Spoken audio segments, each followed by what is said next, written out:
తగ్గించుకోవడంలో తప్పు లేదండి, హెచ్చించుకుంటేనే సమస్య. ఓకేనా?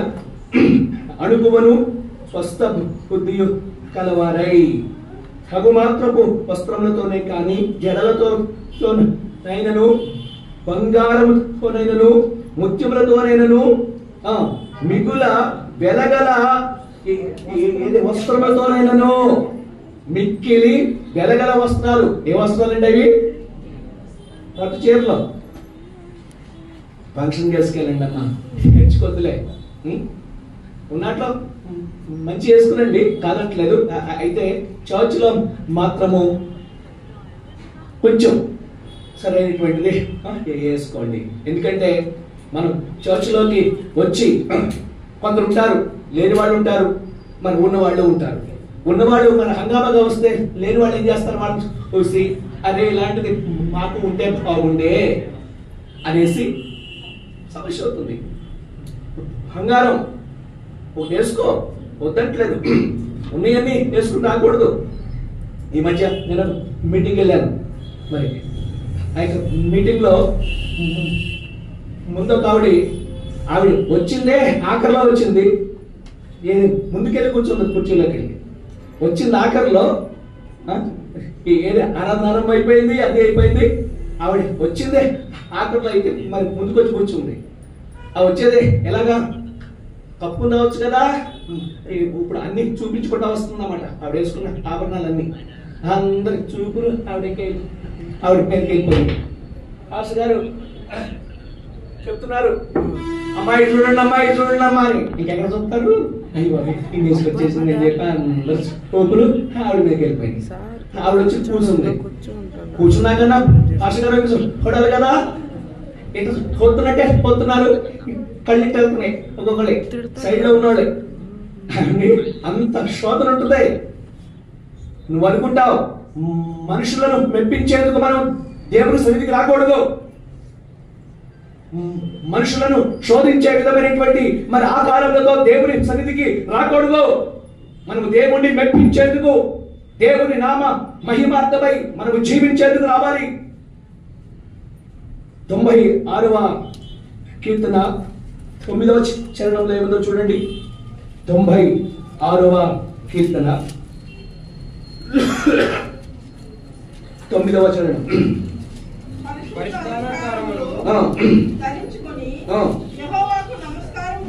నమస్కారము చేయుడి, పరిశుద్ధాలంకారములు ధరించుకొని యెహోవాకు నమస్కారము చేయుడి. సర్వజనులారా ఆయన సన్నిధిని వణకుడి. ఆయన సన్నిధిలో పరిశుద్ధత, వినయ విధేయతలు మరి అనేటువంటి ఆభరణములతో మరి అలంకరించుకుని రావాలి. అప్పుడే వణుకు వస్తుంది, లేకపోతే గర్వం వస్తుంది. దేవుని సన్నిధిలో తగ్గించుకుని వస్తే నమ్రతతో వణుకు అంటే మరి ఆయన విధేయత కలిగి ఉండటం, మరి యథార్థతో ఆయన మాటలు మరి వినేటువంటి వారముగా, పరిశుద్ధత అనేటువంటి అలంకారము, వినయ విధేయతలు అనేటువంటి అలంకారములు. మరి కీర్తన 29వ కీర్తనలో కూడా 2వ చరణంలో ఈ మాట ఉంటుంది. చెందవలసిన ప్రభావమును ఆయనకు ఆరోపించుడి, ప్రతిష్ఠితులకు ఆభరణములను ధరించుకొని ఆయన ఎదుట సాగిలపడుడి. ఆయన ఎదుట సాగిలపడుడి. సింపుల్ గా ఆలోచించుకోవాల్సింది ఏంటంటే, దేవుని సన్నిధికి వచ్చాక రావడంలో సిద్ధపాటు ఉండాలి. మరి వచ్చాకేమో దేవుని నామానికి మహిమకరంగా ఉండాలి. రాకముందు సిద్ధపాటు, మరి వచ్చాకేమో దేవుని నామానికి మహిమకరముగా జీవించాలి. రావడం ఏమో సమయానికి రావాలి, మరి వచ్చాకేమో దేవుని నామానికి మహిమకరముగా జీవించాలి. అందుకే దేవుని సన్నిధికి వచ్చాక దేవుని మాటలు వింటున్నప్పుడు దయచేసి మీ ఫోన్స్, సెల్ ఫోన్స్ మరి అన్నీ కూడా చావాలి. చాలా వద్దంటారా ఇంగ్లీష్లో, unless and until your cell phone switched off, God's cell phone will not be switched on. If you switch off your cell phone, and God's cell phone will be switched on, so that you can listen His voice. నీ phone switch off అయితేనే అప్పుడు దేవుని స్వరాన్ని నువ్వు మరి నిజంగా వింటావు. లేకపోతే శోధన ఏమొచ్చిందా అని చెప్పేసి వాక్యం ఇంటర్నెట్టే ఉంటావు, బట్ నీ మనసు అంతా ఎక్కడ ఉంటుంది? సైలెంట్ లో పెట్టుకుంటావు. మరి జ్ఞానివి కదా, జ్ఞానవంతురాలు కదా, సైలెంట్ లోనే పెట్టుకుంటావులే. హాష్ గారు సౌండ్ వస్తే అరుస్తారు, సౌండ్ రాకపోతే ఎట్ట అర్థం అవుతాయికి? రైట్, ఆయనకి అర్థం కాదు. అయితే నిన్ను సృష్టించినటువంటి సృష్టికర్తకి అర్థం కాదంటారా? జాగ్రత్తగా ఉండాలి. మనం దేవునికి మాత్రమే మహిమ తీసుకొచ్చే వాళ్ళంగా ఉండాలి. సెల్ ఫోన్స్ ఉన్న వాళ్ళకి మరి 2 వరాలు ఇచ్చాడు యేసయ్య. ఒకటేమో చంపే వరం ఇచ్చాడు, రెండోదేమో లేపే వరం కూడా ఇచ్చాడు. ఎస్, మరి నా యొక్క చంపే వరాన్ని వాడుకున్నాను, సమాధిలో పెట్టొచ్చాను, కింద బ్యాగ్ లో ఉంది. మీటింగ్ అయిపోయాక లేపే వరం కూడా ఇచ్చాడు. లేదంటే లెగుతుంది, అది లేక ఏం చేస్తుందండి?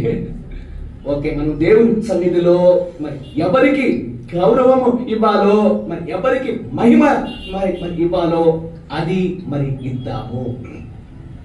2 విషయాలు విన్నాం. ఒకటోది ఏంటండి?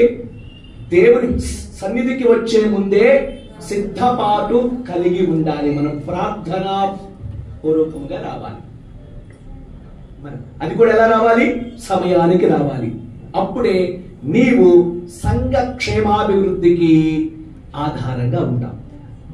రెండవదిగా, దేవుని సన్నిధి లోపలికి వచ్చాక నువ్వు దేవునికి మాత్రమే మహిమ తీసుకొచ్చేటువంటి కుమార్తెగా, కుమారుడిగా మరి ఉండాలి. ఇక అన్ని ఆపేసి నీ దృష్టి, ఏకాగ్రత, నీ మనస్సు, నీ చూపులు, నీ చెవులు మరి అన్ని కూడా దేవుని యొక్క వాక్యము మీద కేంద్రీకరించినట్లయితే అప్పుడు నువ్వు నిజంగా సంఘ మరి క్షేమాభివృద్ధికి నీవు ఆధారమై ఉంటావు. ఇక మూడవదిగా, దేవుని సన్నిధిలోనికి వచ్చాక మరి చేయవలసినటువంటి మూడవది ఏంటంటే దేవుణ్ణి మరి ఆరాధించటంలో వేగిరముగా ఉండాలి. దేవుణ్ణి మరి ఆరాధించడంలో మరి ఇందాక వచ్చిన వెంటనే పెద్దవాళ్ళు, యవనస్తులు చక్కగా ఆరాధిస్తూ ఉన్నారు. అదైపోయాక చిన్న పిల్లలు కూడా చక్కగా ఆరాధించారు. దేవుని సన్నిధిలో మరి ఆరాధించడంలో మనం మరి ఎల్లప్పుడూ మరి ముందుండాలి. అలాగని చెప్పి మరి కూర్చున్న వాళ్ళు మరి ఇక్కడ వాళ్ళు మరి ఏమైతే పాడుతూ ఉన్నారో మరి కూర్చున్నటువంటి అందరూ మరి ఏకీభవించాలి. సంఘ మరి క్షేమాభివృద్ధికి సంఘంలో ఉన్నటువంటి సభ్యులందరూ ఆ దేవుణ్ణి మరి ఆరాధించటం, దేవుడు మరి ఏమై ఉన్నాడో దేవుని యొక్క మరి ఉనికిని గుర్తించి మరి ఆయన లక్షణములను బట్టి ఆయనను ఆరాధించటం, మరి ఆయన నీ జీవితంలో చేసినటువంటి మరి ఉపకారములకై కృతజ్ఞతాస్తుతులు చెల్లించటం, మరి ఇలాంటి చేయటం మరి చాలా ముఖ్యం. మరి వాక్యంలో ఏముంటుందంటే కీర్తనలు మరి 100వ కీర్తన 1-2 జనాలు ఉన్నప్పుడు కీర్తన 100. సమస్త దేశములారా యెహోవాకు ఉత్సాహ ధ్వని చేయుడి, సంతోషముతో యెహోవాను సేవించుడి, ఉత్సాహ గానము చేయుచు ఆయన సన్నిధికి రండి. ఓకే, మరి ఆయన సన్నిధికి వచ్చాక ఏం చేయాలండి? ఉత్సాహ గానము చేయుచు రండి, మరి వచ్చాక మరి ఇంకా ఎక్కువ చేయండి. ఎస్, మరి దేవుడు చేసినటువంటి ఉపకారములకు మరి ఆయన చేసినటువంటి మరి మేలులకు సంగమా మనం మరి ఎప్పుడు దేవునికి కృతజ్ఞత కలిగి ఉండాలి. మరి ఆయనతో సన్నిహిత సంబంధాన్ని మరి ఏర్పరచుని మరి ఆయన మరి ఉనికిని బట్టి, ఆయన లక్షణములను బట్టి మరి ఆయనను హెచ్చించేటువంటి వారముగా ఉన్నప్పుడు మరి నీ నుండి సంఘానికి మరి క్షేమాభివృద్ధి కలుగుతుంది. వచ్చాము ఊరికనే కూర్చొని పాటలు పాడుతుంటే పాడము. దేవుడు నీకు మరి అద్భుతమైన నోరిచ్చాడే, వాడుకో. చేతులు ఇచ్చాడే, చప్పట్లు కొట్టు. చెవులిచ్చాడు, విను, వాతో పాడు, కలుపు, చక్కగా పాటలు పాడు, దేవుణ్ణి ఆరాధించు. కొందరు పాటలు పాడుతూ ఉంటే అలాగే పడని చూపుతా ఉంటారు. ఈ అమ్మాయి బాగా పాడినట్టుంది, ఆ అమ్మాయి ఏంటి పాడలేదు, ఆ అబ్బాయి అదే పాడుతున్నాడే గట్టిగా. ఈ అబ్బాయి నీ అంటే నువ్వేం చేస్తున్నావు? మరి వాళ్ళను పరీక్షిస్తున్నావు నువ్వు. మరి నువ్వేం చేస్తున్నావు? నువ్వు ఆరాధించట్లా. మరి వాళ్ళ గురించి నీకెందుకు? వాళ్ళు ఆరాధిస్తున్నారు చక్కగా, నువ్వు కూడా కలిపి ఆరాధించు. మౌనముగా ఉండవద్దు. దేవుని సన్నిధిలో అందరూ కలిసి మరి ఏక కంఠముతో దేవుణ్ణి మరి ఆరాధించేటువంటి సంఘముగా ఉండాలి. అప్పుడు సంఘానికి మరి అద్భుతమైనటువంటి సాక్ష్యం.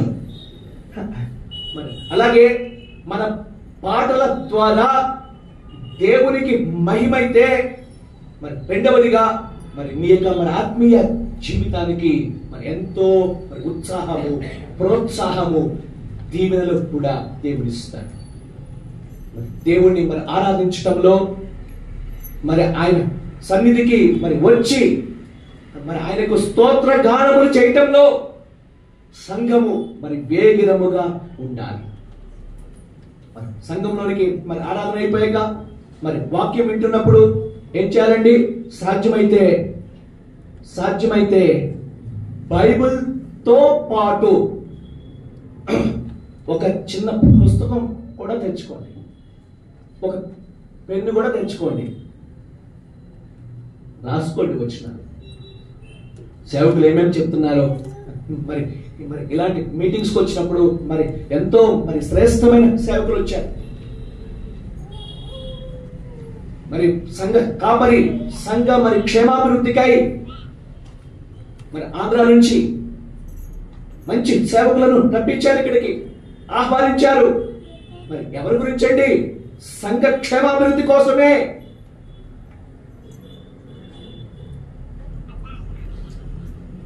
మరి మరి వింటున్నప్పుడు ఏమనిపిస్తుంది అంటే జ్ఞాపకం మరి ఉన్నట్టుగానే ఉంటుంది, అయితే అవతలకి వెళ్ళాక జ్ఞాపకాలు ఉండవు. అందుకే మీ బైబిల్ వెరీ ఇంపార్టెంట్, గుర్తుపెట్టుకోండి. మరి ఈ రోజుల్లో అన్ని ఫ్యాషన్లు అయిపోయినాయి. బైబిల్ ఎందుకు?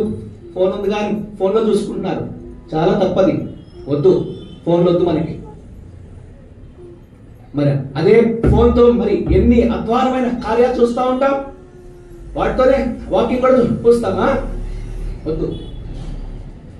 దేవుని యొక్క మరి వాక్యము నిమిత్తమై సిగ్గు పడకూడదు. మరి వాక్యము నిమిత్తం మరి నువ్వు సిగ్గుపడితే దేవుడు మరి ఇష్టపడతాడు? అది లేదు కదా.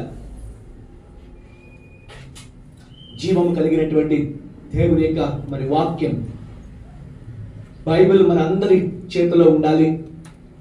దేవుని సన్నిధికి వస్తున్నప్పుడు వీలుంటే ఒక చిన్న నోట్ పుస్తకం కూడా తెచ్చుకోండి, పెన్ను కూడా తెచ్చుకోండి. వారం మీ సంఘ కాపరి చెప్పేటువంటి మరి వాక్యాలన్నీ రాసుకోండి.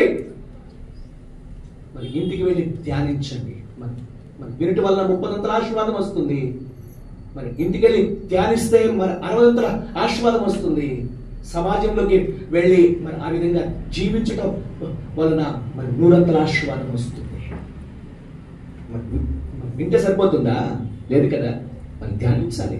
ధ్యానిస్తే సరిపోతుందా? అది అనుసరించాలి. మరి 30 నుంచి 60కి వెళ్ళాలంటే మరి ఏమైతే విన్నామో అది ధ్యానించాలి. మరి 60 నుంచి మరి 100కి వెళ్ళాలంటే మనం మరి అనుసరించాలి. అప్పుడే మరి నీవు కుటుంబానికి ఆశీర్వాదకరంగా ఉంటావు, సంఘానికి ఆశీర్వాదకరంగా ఉంటావు, సమాజమునకును మరి ఆశీర్వాదకరంగా ఉంటావు. సంఘంలో దేవుని వాక్యము చేత ప్రేరేపబడ్డ నీవు మన యొక్క జీవితాలు మార్చుకొని ఇతరులకు ఎలా ఉండాలి? మనం మాదిరిగా ఉండాలి. మరి ఒకటవది సిద్ధపాటు అయితే, రెండవది మరి లోపలికి వచ్చాక దేవునికి గౌరవాన్ని తీసుకొచ్చేటువంటి వాళ్ళంగా ఉండాలి. ఇక మరి మూడవదిగా మరి ఆరాధనలో మరి అందరూ ఏకీభవించి దేవుని సన్నిధిలో మరి ఆయనను హెచ్చించేటువంటి వాళ్ళముగా ఉన్నాం. ఇక నాలుగవది ఏంటంటే సహవాసం. మరి ఇది వెరీ ఇంపార్టెంట్ అండి. సహవాసం వెరీ ఇంపార్టెంట్. సంఘ సహవాసం అప్పుడప్పుడు రావడం కాదండి, మీటింగ్స్ కి రావడం కాదండి, ఎవ్రీ వీక్. అది ఆదివారం అవ్వచ్చు, శుక్రవారము ఆరాధనలు ఉంటే శుక్రవారం రావాలి. మరి స్త్రీల కూడికలకు మరి హాజరవ్వండి. చక్కగా ఎదగాలి, సంఘం ఎదగాలి. సహవాసం సహవాసం మరి 5 ఏళ్ళు విడివిడిగా ఉంటే మరి ఏం చేయలేవు, కానీ కలిసి ఉంటే మరి ఏమైనా సాధించవచ్చు కదా. సంఘములో మరి అందరూ కలిసి మరి ఐక్యత సమైక్యతలతో దేవుడిని మరి ఆరాధించినప్పుడు ఆ యొక్క మరి ఐక్యతలో ఉండేటువంటి శక్తే సంఘ క్షేమాభివృద్ధికి ఉపయోగం అవుతుంది.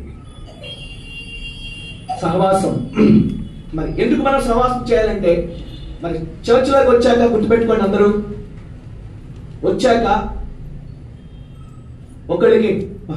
ఒకళ్ళు గ్రీటింగ్స్ చెప్పుకోండి, ఒకరికి ఒకరు ప్రోత్సహించుకోండి. మరి ఆరాధన అయిపోయాక ఆమేన్ అంటవలసిన సిటీల్లో సంఘము అదృశ్యమైపోతుంది. విలేజ్లో అదృశ్యాలు అవ్వవు, కానీ సిటీస్లో సంఘాలు ఆమేన్ అని కళ్ళు మూసుకుని కళ్ళు తెరిసేపాటి 10 మంది వెళ్ళిపోయి ఉంటారు అప్పుడే. Right right. సంఘములో సహవాసము ఆరాధన అయిపోయాక మరి అందరూ ఒకరినొకరు గ్రీట్ చేసుకోండి, నవ్వుతూ మాట్లాడుకోండి చక్కగా. వేరే మాట్లాడద్దు సుమా, మళ్ళీ గుర్తుపెట్టుకోండి, వేరే విషయాలు మాట్లాడద్దు. బాగున్నారా అని అడగండి, తప్పలేదు. మరి ఈ రోజున మరి వాక్యం ద్వారా దేవుడు నీతో ఏం మాట్లాడాడో వాళ్ళకి చెప్పు. దేవుడు ఈరోజు వాక్యంతో ఇలా మాట్లాడాడక్క, నాకెంత సంతోషంగా ఉందంట, అవునక్క నాతో ఈ విధంగా మాట్లాడాడని ఆమె ఇంకొక వాక్యం చెప్పుకుంది. ఇలాగా మరి ఒకరినొకరు ప్రోత్సహించుకోండి. వాక్యం ద్వారా మాత్రమే సాధ్యమవుతుందని. మీ వట్టి మాటలతో రాదని, దేవుని మాటలతో వస్తుంది. కాబట్టి మరి అందరూ మరి వాక్యముతో మరి ఆదరించుకోవాలి. మరి హెబ్రీలకు రాసినటువంటి పత్రిక 10వ అధ్యాయం 24-25 వచనాలు చదవండి. కొందరు మానుకొనుచున్నట్లుగా సమాజముగా కూడుట మానక ఒకరినొకడు హెచ్చరించుచు ఆ దినము సమీపించుట మీరు చూచిన కొలది మరి ఎక్కువగా అలాగు చేయొచ్చు. ప్రేమ చూపుటకును సత్కార్యములు చేయుటకును ఒకరినొకడు పురికొల్పవలెనని ఆలోచిస్తాము. ఏం చేయాలి? సంఘంలోకి వచ్చాక ఒకరినొకరు ఏం చేసుకోవాలి? పురికొల్పుకోవాలి. We need to encourage each other through God's word. దేవుని మరి వాక్యము ద్వారా ఒకరినొకరు పురికొల్పుకోవాలి. దేవుని సన్నిధికి మానక రావాలి. కొందరు సమాజముగా మరి ఎలాగైతే మారుతున్నారో, సహవాసంలోనికి రాకుండా మరి ఎలాగైతే మానుకుంటున్నారో, మరి అలాగా మీరు మానకూడదు. ఆత్మీయ కుటుంబ సభ్యులారా, మరి సంఘ క్షేమాభివృద్ధికి దేవుని యొక్క సన్నిధికి రావడం మరి చాలా ముఖ్యం. ఒక ఆయన ఇట్లాగే మరి వాక్యం చెప్తూ ఉంటే కోపం వచ్చి, నా గురించే హాష గారు వాక్యం చెప్తున్నారు, ఇక నేను సంఘానికి రానని మానుకున్నాడంట. సంఘ పెద్దలు వెళ్ళారు, రాలేదు. ఇంకా సంఘ కాపరే వెళ్ళాడు. ఇప్పుడు ఏంటయ్యా రావట్లేదు అంటే, పాస్టర్ గారు మీరు నాకేం చెప్పక్కర్లా, నేను వాక్యం ఎరుగుదలే అన్నాడంట. యా మరి యోసేపు ఒంటరిగా ఉంటే లేడా దేవుడు? దానియేలు ఒంటరిగా ఉంటే లేడా? మరి అమ్మాయి అయినటువంటి ఊరికి ఇద్దరు వెళ్తుంటే వాళ్ళతో లేడా? మాకు ఉన్నాడులేండి, మీరేం చెప్పక్కర్లా అన్నాడు. పాస్టర్ గారికి ఇంకా ఏం చేయాలి అర్థం కాక, బాబు ఒకటి చెప్తాను చేస్తావా అన్నారంట. చెప్పండి అన్నాడంట. అక్కడ 3 రాళ్ళు పెట్టయ్యా అన్నాడంట. రాళ్ళు పెట్టాడు. మరి రాళ్ళ మీద ఒకటి కుండ పెట్టయ్యా అన్నాడంట. కుండ పెట్టాడు. మరి నీళ్ళు పోయ్యా అన్నాడంట. పోసాడు. మరి ఒకే ఒక పుల్లొచ్చి ఒకే ఒక పుల్ల ముక్కిచ్చి మరి కొత్త అగ్గి పెట్టించాడంట.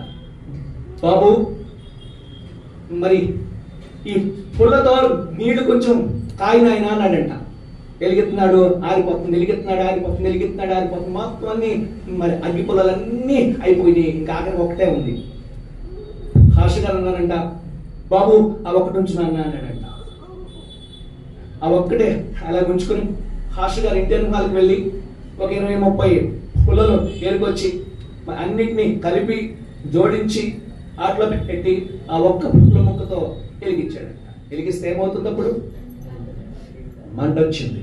ఆటలో ఒక పుల్ల మరి ఆరిపోతా ఉంది ఒకటి, మిగతా ఏం చేస్తున్నాయి? వెలిగిస్తున్నాయి. ఒకటి ఆరిపోతా ఉంటే వేరే వెలిగిస్తున్నాయి. అప్పుడు ఆ నీళ్లు స్పీడ్గా కాగిపోయినాయి. ఆ విశ్వాసకి అర్థమైపోయింది హాస్టర్ గారు ఎందుకు ఇలా చేశాడని చెప్పి. వెంటనే చెప్పాడంట, అయ్యగారండి నన్ను క్షమించండి, మరి వచ్చే వారం నుంచి మన సంఘానికి వచ్చేస్తానండి. సహవాసంలో ఉన్న శక్తి అది. ఒకళ్ళు మరి నిరాశతో మరి నిస్పృహతో మరి కృంగిపోతా ఉంటే మిగతా సంఘము వాళ్ళను లేపుతుంది, వాళ్ళను ప్రోత్సహిస్తుంది, వాళ్ళను పురికొల్పుతుంది. సంఘం ఎప్పుడు మరి సంఘ క్షేమాభివృద్ధికి నువ్వు అవసరం. సంఘ క్షేమాభివృద్ధి కావాలంటే మరి సంఘమంతా మానక దేవుని సన్నిధికి వారంలో ఉండే మరి కార్యాలన్నిటికీ వచ్చేటువంటి వాళ్ళుగా ఉండాలి. అలాగే సంఘంలో ఎవరైనా కొత్త వాళ్ళు వచ్చారనుకోండి, ఏం చేయాలి? అందరూ ఏం చేయాలి? అందరూ మాట్లాడాలి. అందరూ మాట్లాడి, దేవుని నుంచి వచ్చారండి, మరి ఏం పేరండి, మీరు ఎక్కడ ఉంటారు, చక్కగా అందరూ మాట్లాడండి. అప్పుడు ఏమనిపిస్తుంది అంటే వాళ్ళకి మేమేదో కొత్త ప్రదేశానికి వెళ్ళినట్టుగా ఉండదు. సిటీలో ఎలా ఉండేవి సంఘాలు? కొత్తోడు వచ్చాడా పాతోడు వచ్చాడా మాకేనన్నా ఆమెనమాట వెళ్ళిపోతారు. మన సంఘం ఎలా ఉండదు? కొత్తోడు వచ్చాడంటే వాళ్ళతో ఎప్పుడైతే మనం మరి ఆప్యాయంగా మాట్లాడతామో వాళ్ళు ఏమనుకుంటారు, ఓ మేము రైట్ ప్లేస్కే వచ్చాము ఆరాధించడానికి అని చెప్పి వాళ్ళు ఎంతో సంతృప్తి పొందుకుంటారు. మరి మీ ద్వారా మరి వారికి ఎంతో మరి ఆదరణ కలుగుతుంది. ఆ విధంగా మరి వారంలో ఎవరైనా కొత్త వాళ్ళు వస్తే మరి వాళ్ళతో మాట్లాడండి, మీ సాక్ష్యాలు విశదీకరించండి, మరి వాళ్ళను మరి వాక్యంతో ప్రోత్సహించండి. ఆ విధంగా చేస్తే సహవాసం ఇంకేమవుతుందండి? బాగా మరి అభివృద్ధి అవుతుంది. మరి 5వ విషయం ఏంటంటే దేవునికి మరి ఇవ్వటం. సంఘ మరి క్షేమాభివృద్ధికి మరి ఇచ్చుట కూడా వెరీ ఇంపార్టెంటే. చూడండి, కొరింథీయులకు రాసినటువంటి మొదటి పత్రిక 2వ పత్రిక 9వ అధ్యాయము 7వ వచనం చదవండి.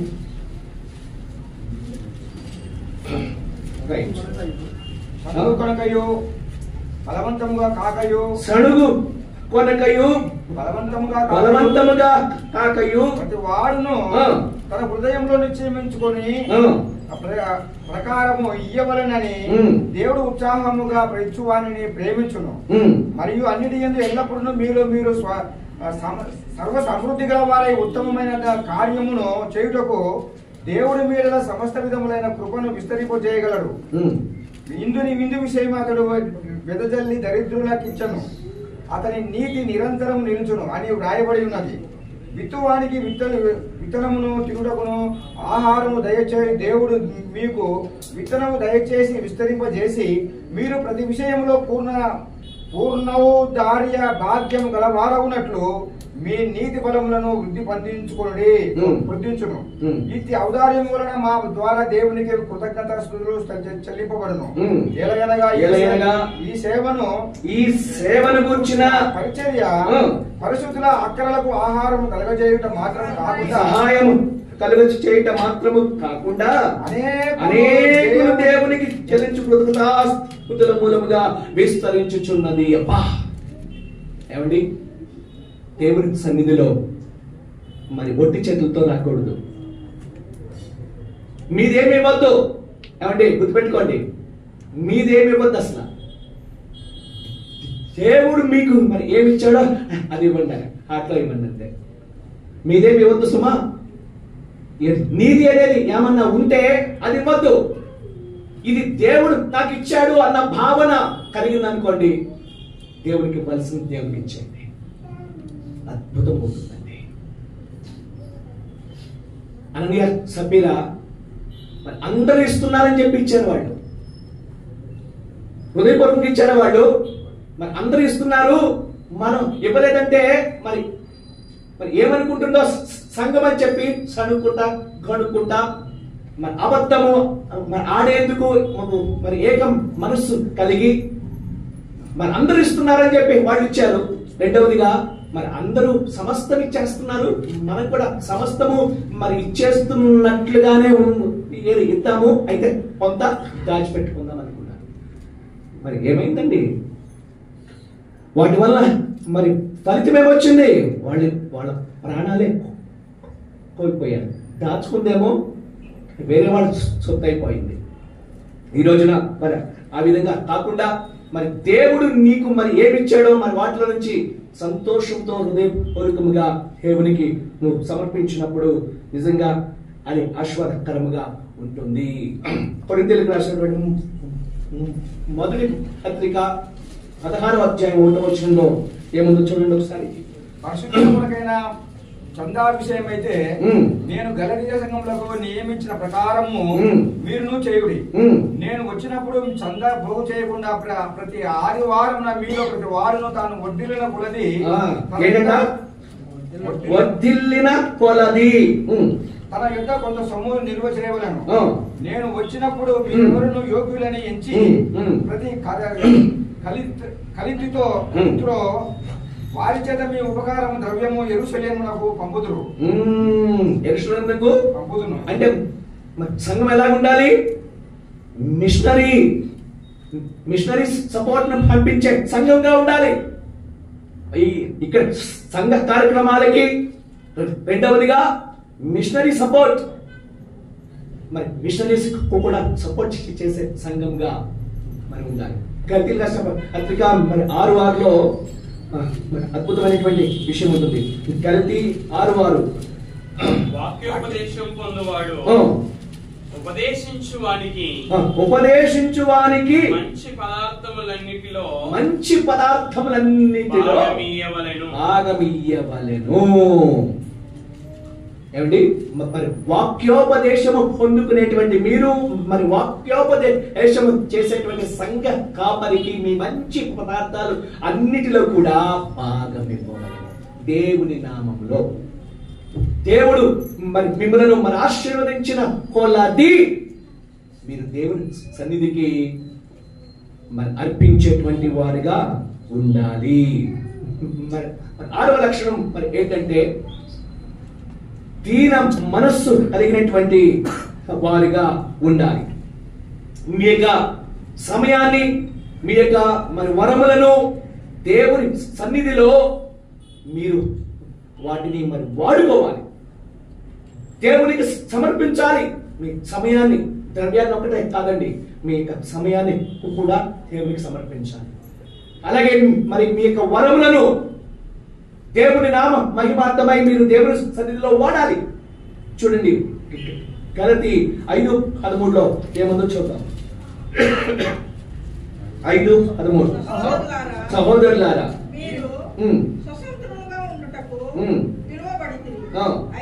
అయితే శారీర క్రియలకు హేతు చేసుకొనక ప్రేమ కలిగిన వారై సంఘంలో ఎలా ఉండాలండి? ఒకరికొకరు ప్రేమ కలిగిన వారై ఒకరికొకరు దాసులుగా ఉండాలి. సర్వెంట్హుడ్.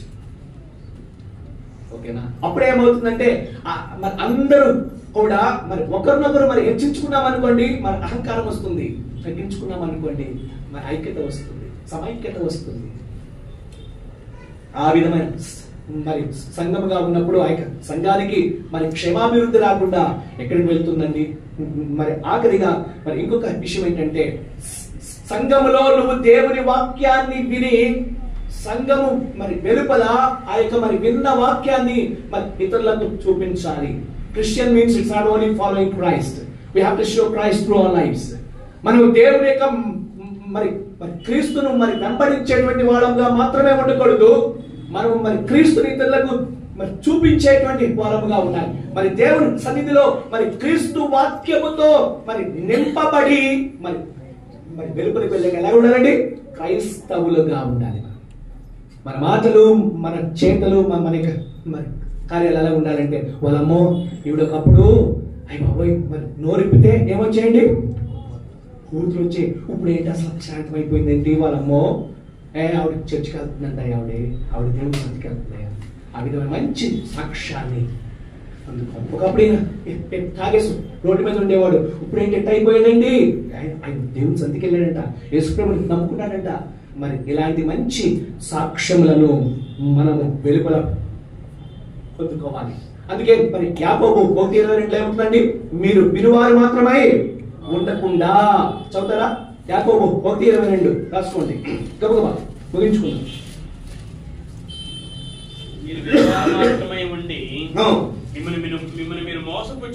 మిమ్మల్ని మీరు మోసపుచ్చు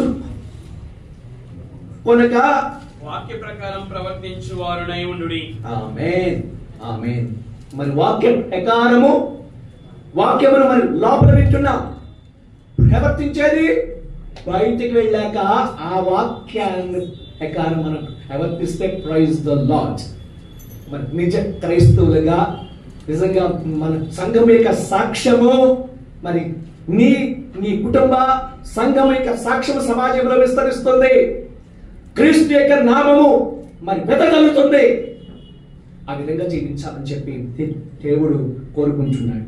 మరి సమయంలో మరి ఆఖరిగా కొలస్సీ 4:5 వచనాలు, 4వ అధ్యాయం 5వ వచనం. సమయమును పోనీయక సద్వినియోగం చేసుకొనుచు సంఘమునకు వెలుపటి వారి ఎడల జ్ఞానము కలిగి నడుచుకోండి. సంఘమా, మరి నీవు సంఘానికి మరి మరి క్షేమాభివృద్ధికి ఆశీర్వాదకరముగా ఉండాలి అంటే మరి ముందుగా సిద్ధపాటు కలిగి ఉండాలి. రెండవదిగా దేవుని సన్నిధికి వచ్చాక ఆయనకి గౌరవము ఇవ్వాలి. మరి మూడవదిగా ఆయన సన్నిధిలో మరి ఆయనను ఆరాధించాలి. మరి నాలుగవదిగా సన్నిధిలో సహవాసము కలిగి ఉండాలి. మరి ఐదవదిగా మరి ఇవ్వటంలో వెనకడుగులు వేయకూడదు. మరి ఆరవదిగా ప్రేమ కలిగి కాసులు వలె ఉండాలి. మరి ఏడవది సంఘము మరి వెలుపల వారి ఎడల మనము సాక్షులుగా ఉండాలి. మరి ఆ విధంగా ఉన్నప్పుడు ఏమవుతుందండి? నీవు సంఘ మరి క్షేమాభివృద్ధికి ఆధారంగా ఉంటావు, సంఘముగా ఉంటావు, స్తంభముగా ఉంటావు. మరి ఆ విధంగా ఉండుటలో దేవుడు నీకు సహాయం చేయను గాక. కలుసుకుంటాం. సర్వోన్నతుడా, కృపానిధి, మరి భిన్న మాటలు మరి భిన్న హృదయాల్లో ఫలించినట్లుగా చూపుతుంది. వినడంలో 30 ఆశీర్వాదం వచ్చింది అయ్యా. అది ధ్యానించి అనుసరించి 60 నుంచి మరి 100కు వెళ్లే విధంగా కృప చూపండి. మేమందరము సంఘ మరి క్షేమాభివృద్ధికి మరి అందరం తోడ్పడేటువంటి వారుగా మమ్మల్ని అందరినీ చేయమని యేసు అతి శ్రేష్టమైన నామంలో అడిగి వేడుకొంచున్నాము తండ్రి. ఆమేన్.